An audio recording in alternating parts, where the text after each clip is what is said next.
Today, we will be going over the concept of safety networks within child welfare practice. Today's training will discuss what safety networks are, how they can be formed, and in what ways they can be used. Before we get started, it is important to identify what the child welfare system includes.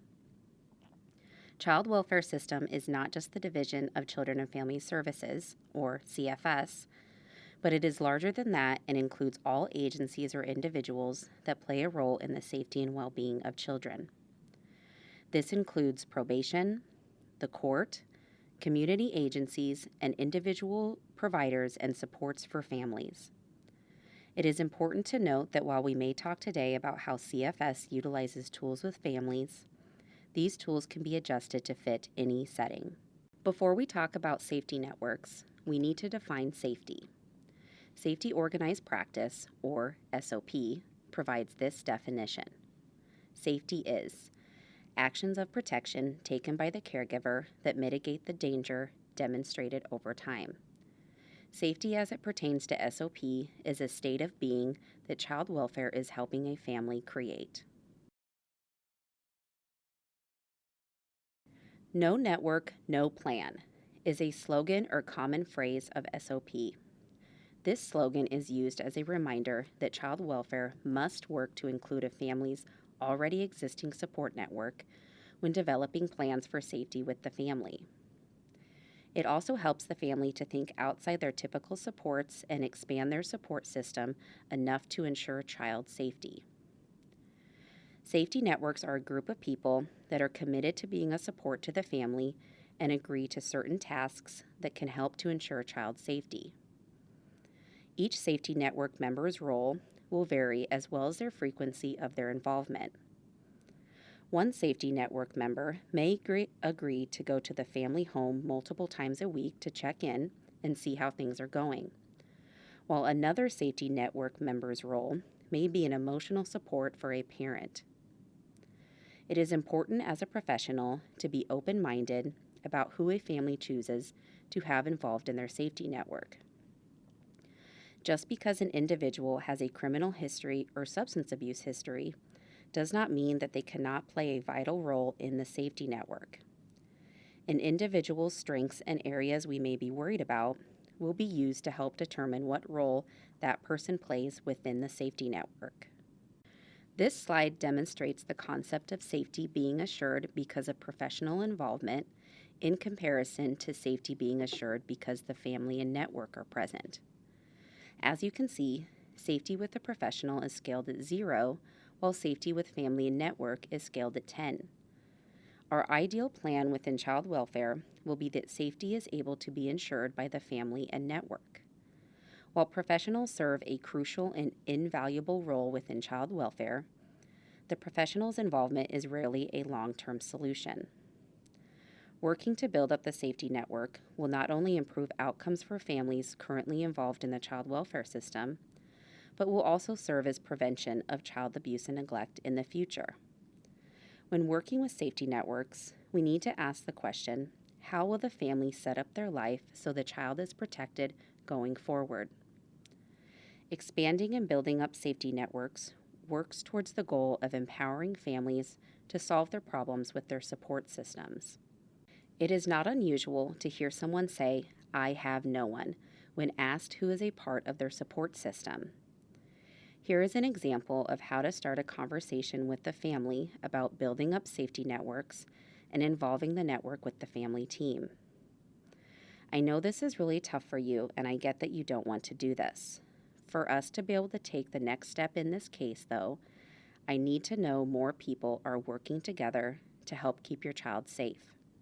So, if you had to pick one person to attend our next meeting who I would tell all the good things I see you doing, as well as what I'm worried about, who do you think it should be?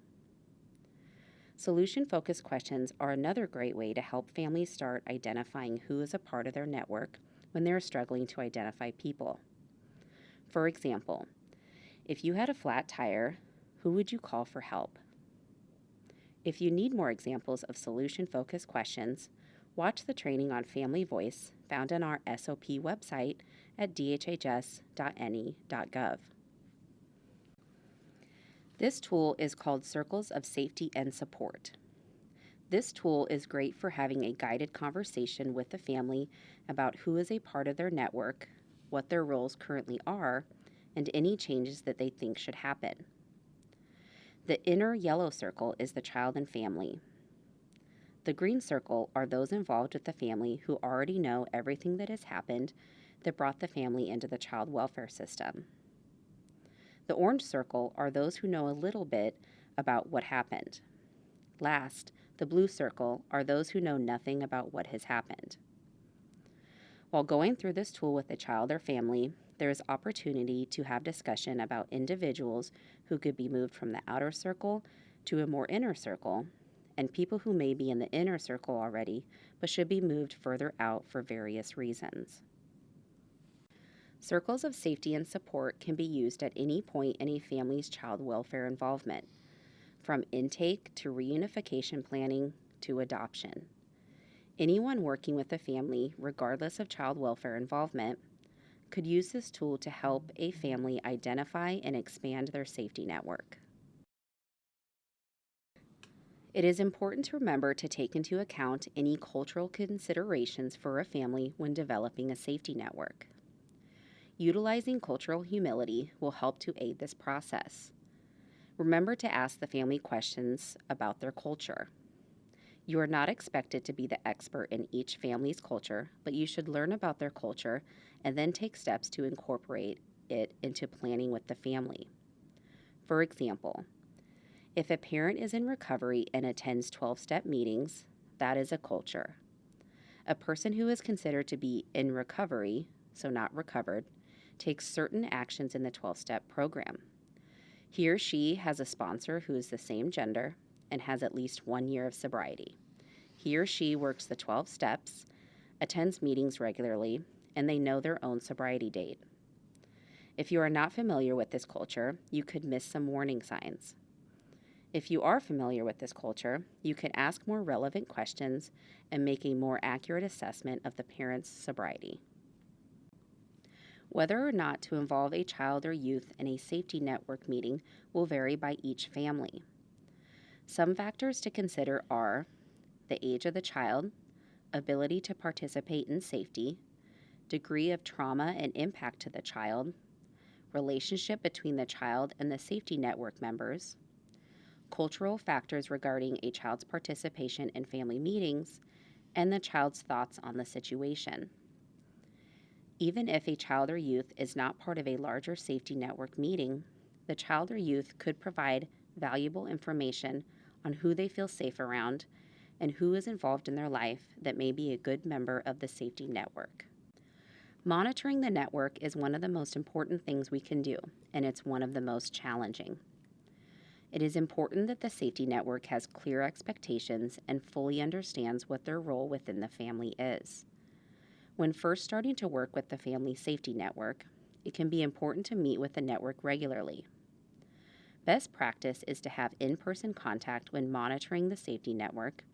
However, regular contact can also be made by phone to scale the progress the network and the family are making towards safety, as well as to make any changes to the plan as needed. A written plan can help with communication and understanding from all parties. Remember, no network, no plan. The circles of safety and support is just one tool that help us have a conversation about safety networks. Take the time to get to know our families and their culture. Don't forget to continuously monitor the network. This concludes the overview of safety networks. For more information on SOP, visit our website at dhhs.ne.gov under the Children and Family Services section.